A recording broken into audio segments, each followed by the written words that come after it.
sahabat pendidikan profesi bidan, selamat pagi, Assalamualaikum warahmatullahi wabarakatuh.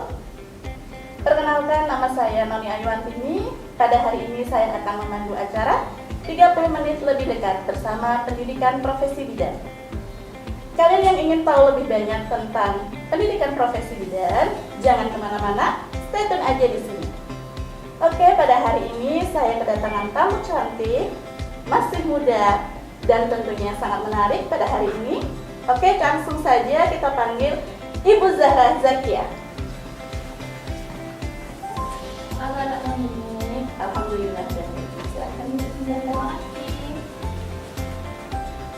Gimana Bu Zahra? Terima kasih sudah meluangkan waktu datang pada acara ini. Saya terima kasih diberi waktu juga untuk memperkenalkan program studi profesi bidan di Lektor Kabupaten Jakarta. Nanti 30 menit ke depan itu ngobrol-ngobrol ya tentang apa itu pendidikan profesi bidan supaya semua orang itu lebih kenal tentang pendidikan profesi bidan dan Iya, betul sekali. Bu Zahra, kabarnya baik ya hari ini ya? alhamdulillah baik. Ya, semoga semuanya baik. Mbak Noni juga baik juga. Baik, Bu Zahra, untuk kali ini kita akan ngobrol bersama. Yang pertama, mungkin teman-teman pada nggak tahu ya, mungkin mengenal hanya Bu Bidan begitu. Selama ini, Bu Bidan itu berarti orang yang menolong persalinan gitu ya. Kita kan kalau lihat di daerah sekitar itu banyak bidan desa, banyak bidan yang praktek di rumah sakit, seperti itu. Nah, mungkin Bu Zahra bisa membantu kita menjelaskan apa sih pendidikan profesi bidan itu? Oke, jadi tadi benar sekali ya yang disampaikan sama Bu Noni, sama Mbak Noni ini. Memang secara umum orang sebagian besar mengetahui bidan itu ya tugasnya nolong persalinan lah, jadi ya Betul. pegang ibu hamil ya seperti itu. Tapi sebenarnya bidan itu sekolahnya gimana sih? Apakah hanya punya wewenang di situ? Terus bedanya apa tadi ya dengan apa itu program studi pendidikan profesi bidan? Jadi program studi pendidikan profesi bidan itu adalah program studi kebidanan. Ini program studi kebidanan memang belajar tentang ilmu kebidanan seperti itu. Tapi bedanya kalau program studi pendidikan profesi bidan ini ada dua program, ya. Ini ada dua program Mbak Noni. Jadi ada program sarjana. Kemudian setelah program sarjana itu lulus, sarjana itu ya setara S1 gitu ya. Setelah itu lulus dari sudahnya baru mengikuti program profesinya. Begitu. Jadi nanti langsung berkelanjutan, tidak hanya S1 saja, tetapi juga akan diteruskan dengan program profesi. Nanti lulusnya akan mendapatkan namanya sertifikat. Oh, berarti sekolahnya itu lebih dari 4 tahun ya Bu ya? Ya, ini sekolahnya karena tadi ada dua program ya, ada program sarjana, kemudian dilanjutkan dengan program profesi. Ini otomatis sekolahnya tadi program sarjana ada 8 semester. 8 semester berarti 4 tahun ya kalau 8 semester ya. Kemudian ada proses wisudanya, sudah lulus sebagai sarjana kebidanan. Nanti kita akan melanjutkan lagi untuk sekolahnya, untuk pendidikannya di bidang profesi selama 2 semester. Berarti totalnya 10 semester ya. Kalau untuk mau menjadi bidan. Bidan yang profesional. Profesional itu sekarang sesuai dengan undang-undang yang ada di situ sebagai bidan profesional ya dia lulusan profesi bidan mempunyai sertifikat profesi. Berarti saya dapat kesimpulan ya, kuliahnya harus 10 semester. Itu paling cepat ya Bu Zahra ya. 10 semester. Paling cepat. Oke. Tadi Bu Zahra menyampaikan kan bidan itu nolong persalinan ya, terus periksa ibu hamil ke sana. Kan masyarakat tahunya hanya sampai sebatas itu. Mungkin ada tugas lain begitu dari wewenang bidan sendiri. Saya lupa ya menyampaikan itu. Jadi di sekolah kebidanan ini, khususnya di pendidikan profesi bidan ini ya, belajarnya itu sesuai dengan siklus kehidupan wanita. Oh, namanya wanita tuh yang diurusnya karo bidan gitu ya. Bidan itu menata perempuan yang Oke. itu siklus perempuan, siklus hidup perempuan. Jadi dia bayi baru lahir, kemudian anak-anak, kemudian remaja itu untuk persiapan kehamilannya, kemudian persalinan lipat sampai dia pralansia. Jadi itu tugasnya. Jadi tidak melulu di masalah persalinan saja. Jadi tugas berarti diurus sama bidan ya. Berarti bidan itu menantu zaman. Baik, tadi mungkin ada bedanya nggak sih kalau sekarang ini kan banyak bidan-bidan praktek yang sudah senior, karena profesi ini kan baru ya Bu Zahra ya, profesi baru. Mungkin kalau yang bidan-bidan sudah ada di masyarakat itu jenjangnya baru diploma 3. Mungkin bedanya di sini di mana begitu? Untuk bedanya tadi saya dari awal sudah menyampaikan bahwa bidan itu tahun 2009 baru mengeluarkan dari pemerintah ya, ada undang-undang kebidanan. Baru itu ya? 2019. 2019. Di undang-undang kebidanan ini di sana itu mengatur beda antara diploma dengan profesi. Bedanya di mana? Di kewenangan. Di kewenangan. Kewenangannya, terus kapasitasnya, kemampuan dia dalam tadi memberikan pelayanan pada pasiennya. Sebenarnya apa saya itu harus kuliah jadi profesi itu tadi saya sampaikan, ini ada perbedaan kewenangan. Kalau di diploma 3 memang kuliahnya lebih singkat dan nanti kalau ingin cepat kerja ya bisa diploma pidana seperti itu. Tapi tadi untuk memiliki kewenangan dan kapasitas yang lebih untuk memberikan perawatan kepada perempuan khususnya ya, anaknya, keluarganya seperti itu ya, kita ambil jenjang yang lebih atas lagi. Dan mungkin bisa infokan juga ya Bu Noni, di undang-undang yang terbaru tersebut nantinya ya bidan yang berhak atau diperbolehkan untuk membuka praktek seperti di desa-desa ya, gitu ya, ada bidan unik gitu ya. Itu hanya bidan yang lulusan profesi. Baik. Berarti teman-teman kalau mau buka praktek nantinya jangan nanggung-nanggung kuliahnya begitu ya. Jadi langsung ke pendidikan profesi bidan. Tetapi nggak salah juga kalau misalkan kalian pengen cepat kerja begitu ya. Kuliahnya hanya 3 tahun, dipilihnya diploma 3. Jadi itu selera kalian dan bukan pilihan dari sekarang. Baik, Bu Zahra, mungkin untuk proses perkuliahan. Nah, ini kan mungkin orang berpikir ya, aku kalau mau lanjut kuliah nanti susah nggak sih gitu. Kalau lihat-lihat kan semua pusing di skripsi nanti seperti itu ya. Apakah nanti proses perkuliahannya itu sulit atau seperti apa? Nah, kalau kuliah di program studi pendidikan profesi bidan administratif ya, Undio itu insya Allah menyenangkan.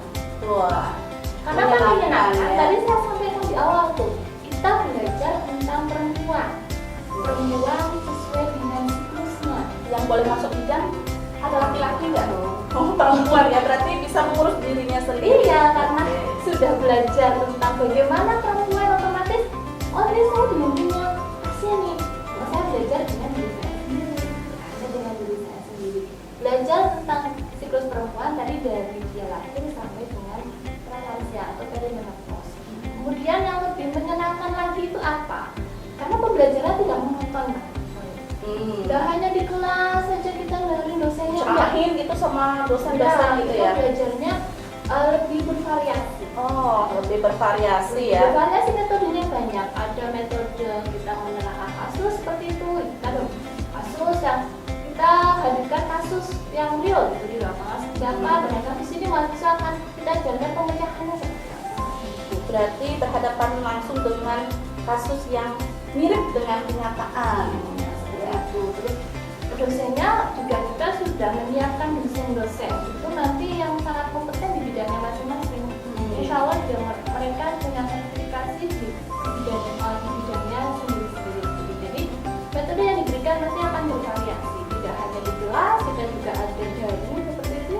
Apalagi sekarang ini ya, pandemi ya, ininya e-learning seperti itu. Full daring ya Bu ya. Kalau di Respati di Universitas Jakarta ini sudah selama masa pandemi. Ya, semoga pandemi segera berakhir sehingga bisa bertatap muka langsung begitu ya. Ya itu ada positifnya. Terus di lab juga ada lab ya. Di labnya itu ada di lab kalau ini skill lab ya, skill lab di skill lab tentang kebidanan, juga ada skill lab ilmu dasar seperti kita belajar tentang gizi, tapi ada lab gizinya seperti itu. Jadi intinya tidak monoton, tapi kita bervariasi, kita buatkan yang semenarik mungkin sehingga nantinya harapannya mahasiswa itu bisa memahami apa yang diajarkan dengan lebih mendalam. menarik sekali berarti ya, metode pembelajarannya sangat bervariatif, sarana prasarana juga mendukung untuk metode pembelajaran tersebut. Kita siapkan semuanya yang terbaik. Oke, baik. Nah, terkait dengan penerimaan mahasiswa baru ini Bu Zahra, kita jalur penerimaan mahasiswanya jalur apa? Boleh nggak misalkan nih, karena ini profesi mungkin banyak lulusan D3 bidang yang sekarang juga mau lanjut ke profesi, karena kesempatan tadi yang Bu Zahra sampaikan untuk buka praktek harus profesi, itu kira-kira sudah bisa atau bagaimana Bu? Untuk di peringkat profesi bidang Unrio ini, untuk awal-awal ini kita memang baru membuka yang lulusan dari SMA sederajat. Nanti bisa dari SMK? Ya SMA sederajat berarti bisa dari SMA yang IPA IPS, ya bisa juga dari SMK. Terus mungkin ada yang tanyakan juga dong kalau yang IPA dengan SMK. Nanti kita ada namanya matrikulasi. Matrikulasi ini tujuannya untuk apa? Untuk menyamakan pengetahuan dasarnya tentang ilmu-ilmu, misalkan ada fisika, kimia, biologi. Jadi nanti ketika sudah kuliah, pengetahuan dasarnya sama. Oke. Startnya dari hal yang sama. Berarti nggak perlu khawatir, nggak perlu takut ya, pede aja. Pede aja kan kita sudah dibekali di awal. Jadi nanti kita startnya prior knowledge-nya itu sudah sama. Jadi kita akan belajar dengan style yang sama. Nanti selanjutnya akan menuju pembelajaran yang aja. Terus tadi Kak Dani juga menanyakan yang individu ya, Iya betul. Untuk awal-awal ini di program studi pria profesi bidang Unrio ini kita memang baru menerima dari lulusan SMA Unrio. Berarti masih fokus untuk yang jalur reguler SMA ya. Tapi nanti tidak menutup kemungkinan mungkin 1 tahun atau 2 tahun lagi kita akan membuka yang additional dari ya. Jadi nanti pasti kalau teman-teman itu bergabung dengan sosial media kita atau dengan sosial media di Unrio, nanti mesti akan mendapat update informasi ke ternyata tahun ini sudah tuh menerima ya. Diploma digas. Oke, bagi alumni D3 bidang ataupun D4 bidang pendidik Universitas Raspati Yogyakarta, jangan khawatir ya, ditunggu saja informasinya lebih lanjut kalau kita nanti sudah membuka untuk jalur bidang terkait dengan pendidikan profesi bidang. Baik. Bu Zahra, kalau misalkan ini, kadang-kadang kan kalau baru lulus ya, kita tuh punya keinginan, wah aku tuh pengen berkembang, mau jadi penyanyi yang berbakat, yang profesional lah, penyanyi yang profesional. Kita punya bakat nyanyi, kemudian punya bakat menari, kemudian punya bakat panjat-panjat tebing misalkan seperti itu ya, ataupun bakat-bakat lainnya. Kira-kira kalau di Unrio difasilitasi tidak ya, ada program khusus begitu? Di Unrio itu sangat memfasilitasi yang namanya minat bakat dari mahasiswanya. Tidak terus kita kesehatan loh, kalau bidangnya tiga ya, ngomongin kesehatan. Ya enggak boleh tuh, harusnya fokus kesehatan gitu. Enggak, kita sangat memberikan apresiasi kepada mahasiswa yang memiliki minat bakat seperti itu, karena ada UKM seperti itu ya. UKM itu panjangnya apa ya? Unit Kegiatan mahasiswa seperti itu. Nanti di sana ada makalah yang panjang tebing gitu ya. Selain itu juga ada, kita punya himpunan mahasiswa. Ada kalau bidang ada ya? himpunan mahasiswa kegiatan itu di Unrio itu ada. Nanti di Himabi ini juga banyak kegiatan yang nantinya akan otomatis akan meningkatkan minat bakat dari semuanya yang akan kuliah di universitas.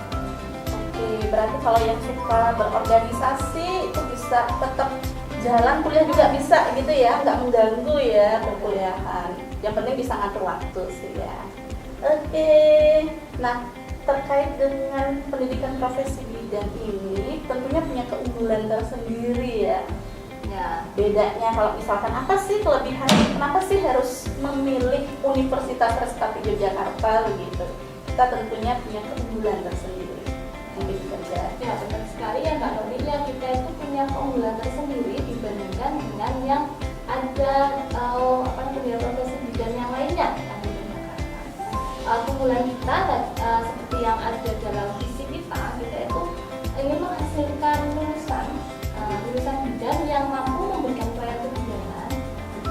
kebijakan yang otomatis profesional ya Kak ya. Yang tidak hanya itu tapi juga dia mampu memberikan layanan komplementer tradisional alternatif, dan satu lagi nih yang lebih oke gitu ya, dan dia berjiwa wirausaha. Jadi tidak hanya pelayanan kebidanan yang monoton seperti itu saja, tetapi dikombinasikan dengan tadi pelayanan komplementer tradisional alternatif. Mungkin kalau orang awam nggak ngerti nih Bu Zahra, kebidanan komplementer tradisional alternatif. Mungkin kasih contoh nih supaya kita bisa ngerti. Ya, kalau kebidanan sebenarnya itu komplementer tradisional alternatif itu benar. Kalau kita di pendidikan profesi dan studio ini kita mengambil ada BDMI, kemudian ada biologi, kemudian ada nutrisi. Ini apa sih kok bahasanya nambah pusing dong? Body and mind berarti tubuh dan pikiran.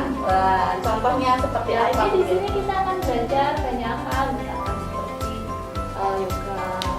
Ya, Bisa yoga ya? yoga itu hamil kita ajarkan di sini, kemudian di sini juga kita belajar tentang massage pada bayi, misalkan bagaimana sih untuk menstimulasi bayi agar sehat, agar tumbuh kembangnya sesuai dengan yang seharusnya, Berat badannya naik gitu badannya ya. selalu naik optimal gitu ya. Kita ajarkan bagaimana cara sampai itu. Tadi ada biologi dan farmakologi, kita juga nanti belajar tentang bagaimana cara membuat misalkan contohnya anemia. Selama ini kita tahunya diberikan tablet FE, Tambah tambah darah. untuk ibu-ibu yang anemia atau remaja anemia. Nah, kita nanti menawarkan untuk menghasilkan suatu produk lain yang lebih alami untuk mengatasi hal tersebut. Misalkan yang sudah diteliti di sini ada buah pit tuh. Ternyata buah pit itu bisa tuh meningkatkan darah B. Berarti kita akan belajar. Mungkin ada ramuan lain yang lainnya. Karena Indonesia itu kaya dengan rempah. Berarti mahasiswa kita punya kesempatan untuk berinovasi.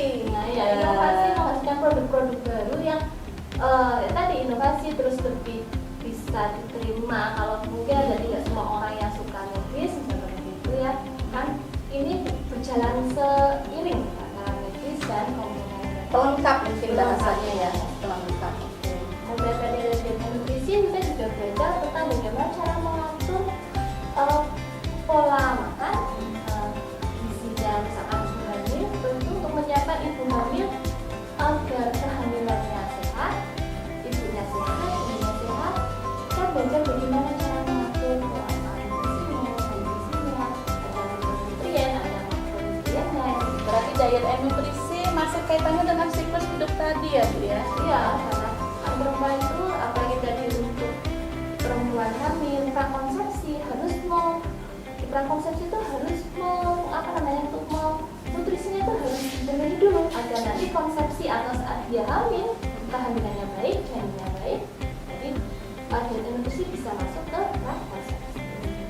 Berarti keunggulannya tadi ya, tradisional komplementer alternatif ada 3 ranah. Dan tadi berjiwa wirausaha. Oh, kalau berjiwa wirausaha ini kita bisa jualan apa gitu atau bagaimana ya? Ya, di sini kita membangkitkan ide-ide atau tadi inovasi-inovasi yang nantinya mahasiswa tersebut lulusan kita ini tidak hanya setelah bekerja tidak hanya menunggu untuk ada penerimaan PNS, ada lowongan kerja. Oh, bisa membuka usaha. Bisa membuka usaha sendiri. Iya, betul. Asik sekali berarti ya. Bisa membuka usaha-usaha sendiri yang tidak terlepas dari kewenangan kita juga, tetapi juga bisa mandiri menciptakan inovasi baru. Iya, iya. Tadi ada gambaran, maksudnya nanti bisa. Kalau tadi diet and nutrisi gitu bisa buat catering untuk bayi gitu bisa berarti ya? Ya sekarang banyak gitu ya untuk makanan bayi gitu ya, itu Iya. bisa gitu karena kita harus diajari bagaimana MPASI yang baik. Nggak sembarangan ngasih Sembarangan. makanan bayi ya. Ada Belum 6 bulan udah dikasih aturannya. pisang gitu nggak boleh ya. Ada aturannya. Berarti menarik sekali. Nah, terkait dengan ini Bu Zahra, fasilitas sarana prasarana di Unrio ini seperti apa tadi Bu Zahra kan menyampaikan kita kuliahnya ada metode macam-macam nih ya, ada labnya juga menunjang gitu, mungkin bisa dijelaskan. Saya dengar kemarin itu Unrio dipakai tempat untuk uji kompetensi nasional tenaga kesehatan, padahal masih dalam masa pandemi gitu kan. Berarti kan kelebihan Unrio mampu memfasilitasi itu kan sangat luar biasa. Mungkin Bu Zahra bisa menceritakan kita punya apa saja di sini. Nah, kalau untuk labnya tadi disampaikan kita tidak hanya lab saya, sarana prasarana tadi dibuat semaksimal mungkin, seoptimal mungkin untuk membangun atau untuk menjadikan mahasiswa itu punya kompetensi yang baik. Tadi yang disampaikan Mbak Noni itu benar saya kita punya lab CBT, ya alhamdulillah lab CBT itu yang milik dari fakultas ya sebenarnya itu dipercaya untuk beberapa kali uji kompetensi. Nah itu kita di sini ini ada lab lab ini untuk menunjang kompetensi tadi, kompetensi kebijakannya. Kita juga tadi ada fasilitas kelas ya, kemudian untuk sarana wifi dan sebagainya untuk perselatan di dunia maya, insya Allah di sini sudah bagus lah, mahasiswa itu bisa mengaksesnya. Berarti kalau misalkan mahasiswa pengen praktek sendiri di lab itu difasilitasi ya? Fasilitas ada penjadwalannya ada cara penjadwalannya. Ya. Baik teman-teman, kita sekarang di sini ada di salah satu lab kebidanan yaitu lab Ibu Bersalin dan lab Ibu Nifas ya. Jadi mungkin Bu Zahra bisa mengajak kita untuk berkeliling-keliling begitu untuk mengenalkan lab ini. Bisa diajak keliling ini dikenalkan, ini ada beberapa prasarana yang kita pakai. Oke, bisa berkeliling sekarang ya. Oke, terima kasih. Ayo kita berkeliling.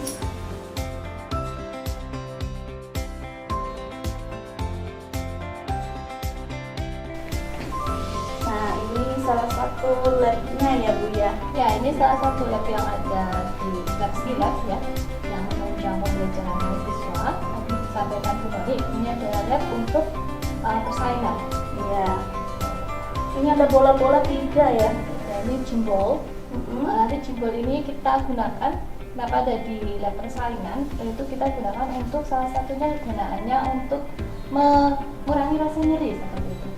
Kan kalau ibu saya kadang merasakan nyeri ya Bu ya, bisa menggunakan jembol ini untuk mengurangi rasa nyeri. Menarik sekali ya. Kalau dulu melihat orang bersalin itu menakutkan, serem gitu ya. Langsung tiduran di tempat tidur. Tapi sekarang nggak gitu ya? Kita pakai metode-metode yang menyebabkan ibu itu rileks. Ibunya rileks, terus nanti dia jadi senang, jadi persaingannya nanti akan lancar. Ini bisa dicoba nggak nih Bu? Mau kalau mau dicoba silakan. Hati-hati ya.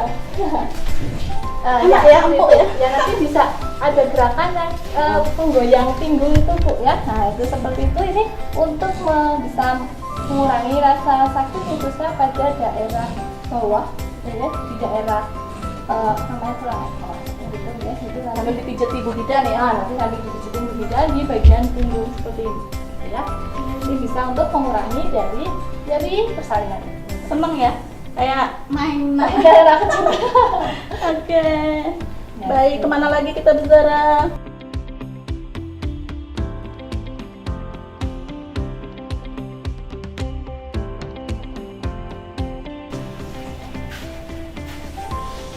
Ya ini sama seperti masih masih kelanjutan dari lab yang tadi ya Bunda ya. Ini lab untuk persalinan, di sini ada betap.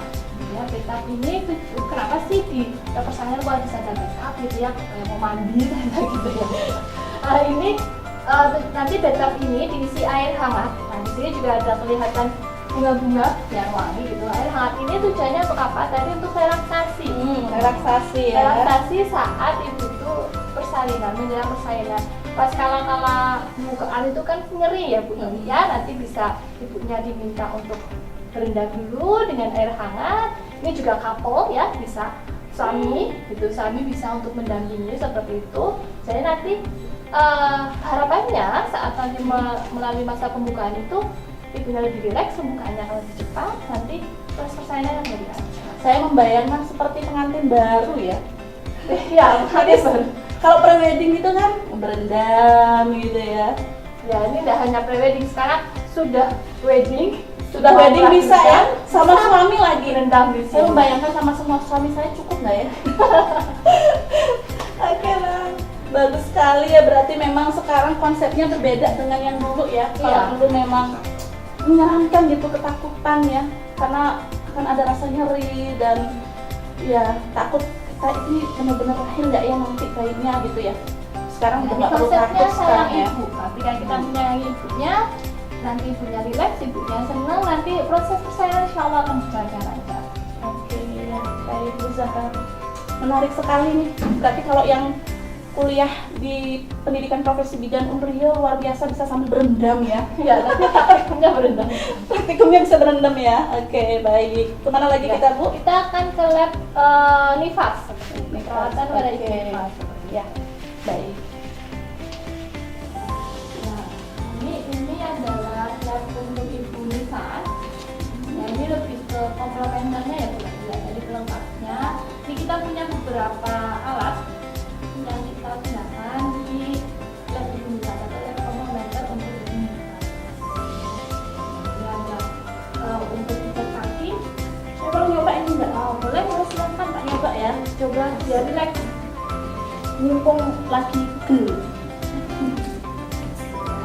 Ya, silakan dimasukkan di mana ini. Masukin aja ya. Dimasukkan aja. Los ini los. Nah, ini kenapa kita menggunakan alat-alat ini ketika di bulan nifas tadi? Berarti kan tahu ya kalau ibu nifas itu kan setelah melahirkan itu rasanya badannya sakit semua ya, pegel-pegel. Ini salah satu upaya untuk relaksasi. Relaksasi ibu nifas biar ibu nifasnya itu tidak sakit. Ketika ibu nifasnya rileks, seger. Nanti salah satu apa yang harus kita perhatikan dari ibu nifas itu adalah produksi ASI-nya ibu. Ketika dia rileks, dia nyaman seperti itu, insya Allah produksi ASI-nya juga akan mempengaruhi sekali. Jadi banyak gitu Jadi ya. banyak. Ini enak loh teman-teman. Cobain deh, enak banget bener. Yang nggak nifas aja enak ya Bu ya. Apalagi kalau nifas. Oh iya ya, apalagi penifas ya udah capek, pegel, kayak gini luar biasa nikmatnya surga dunia rasanya. Oke, saya nanti kalau di sini terus bisa sampai tidur. Udah sampai tidur tapi nggak pulang. Dan ini ada alat-alat yang lainnya mungkin Bu Noni mau coba juga. Oh iya dong, pasti. Ini gimana matiinnya ini? Jadi saya Oke, udah aman ya? Oke. Nggak pakai sepatu dulu lah. Ini apa ini Bu? ini fungsi untuk melakukan pemijatan. Nah, salah satunya di nifas itu ada namanya pijat oksitosin. Duduknya di mana ini? Hadap sini atau Oh, mana? nanti Mbak Noni harus ke Di sini? ke sana ya. Silakan duduk. Nanti kakinya Ada di mana? jauh dari ya. Ini kakinya di sini. Oh, di duanya ya? Ya, duduk silakan. Hati-hati ya. Tangannya kita letakkan di Sini ya? Ya, tangannya Oh, pakai facial ini Bu, face di duanya. ya. Ini tadi saya sampaikan di sebenarnya ya, ini untuk pijat oksitosin. Ya, pijat oksitosin itu apa sih manfaatnya tadi untuk meningkatkan produksi dari ASI. Enak banget loh ini Mas. Nanti pemijatannya di sekitar tulang belakang. Nah, Mau dicoba ini Bu? langsung dipijat nggak nih? Ya coba sebentar lah. Ya, di sini ya di ya, nanti dari leher sini sampai ke belakang. Pemijatannya dengan ibu jari, nanti diputar, kita pijat terus di titik sekitar tulang belakang sampai ke bawah, nanti kalau udah ke bawah dan lagi ke atas. Saya tak di sini aja ya. Alah, ini mantap sekali Bu bidan Bu Zahra ini ya. Jadi enggak, mungkin dulu kalau meningkatkan ASI harus di breast care yang sakit seperti itu ya Bu ya. Itu kan ada tuh metode seperti itu. Sekarang enggak, kita pakai metode yang baru dengan alat yang baru. Jadi sekali lagi untuk meningkatkan kenyamanan dan relaksasi dari nifasnya. Jadi nifasnya lebih rileks, lebih cepat pulih. Ini lagi nih Bu Noni, ini ada bed. Bed ini tuh apa sih kok ada lubangnya gitu ya? Misalnya itu, ini bed untuk pijat. Pijat juga. Iya, bicara sih Bu Noni kalau mau coba silakan nanti bisa duduk-duduk. Setelah ini ya Bu Zahra ya, setelah ini saya minta dipijat ini 1 jam paling enggak ini. Ya nanti dipijat kita mahasiswa nanti diajarkan bagaimana cara melakukan pembicaraan pada ibu kelas sehingga tadi untuk ibu kelasnya lebih rileks, lebih seger, cepat pulih, aslinya lagi. Ya, ya. Terus itu apa ini? Ini tempat duduk. Ya ini tempat duduknya berubah gitu ya. Ini itu untuk ratus. Ratus. Jadi yang ratus itu biasanya kalau udah mau menikah itu ya, ratus gitu ya, perawatan ratus itu tidak hanya untuk yang mau menikah itu, untuk ibu nifas pun itu ada perawatan ratus. Oh iya. Nanti ada rempahnya kita masukkan ke dalam situ. Nanti ibu nifasnya duduk. Ini untuk apa? Jadi untuk mengembalikan organ-organ reproduksinya agar cepat kembali.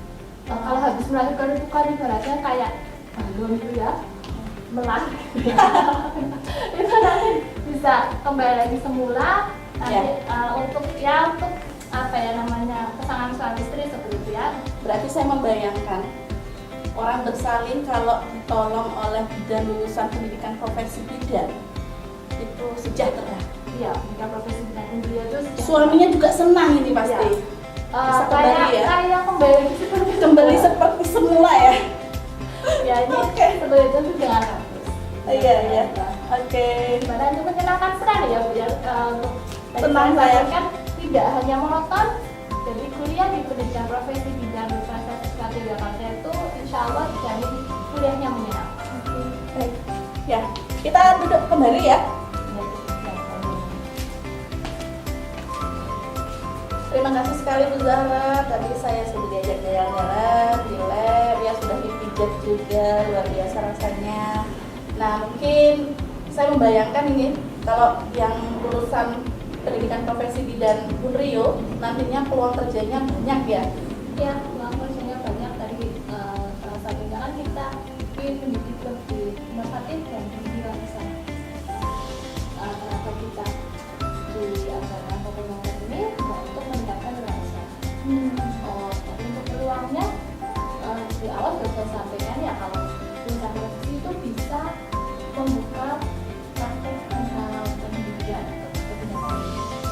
Itu juga nanti kita bisa sekolah di kelas, ya di kelas terus juga bisa di lahan bimbingan Bisa ya? mahasiswa. Oh, bisa juga ya. Karena mahasiswa itu tidak hanya yang sekarang tidak boleh yang dari rumah, tapi juga harus tingkat di atasnya ya tinggi. Jadi lulusan profesi nanti bisa menjadi pembimbing di Instruktur gitu ya.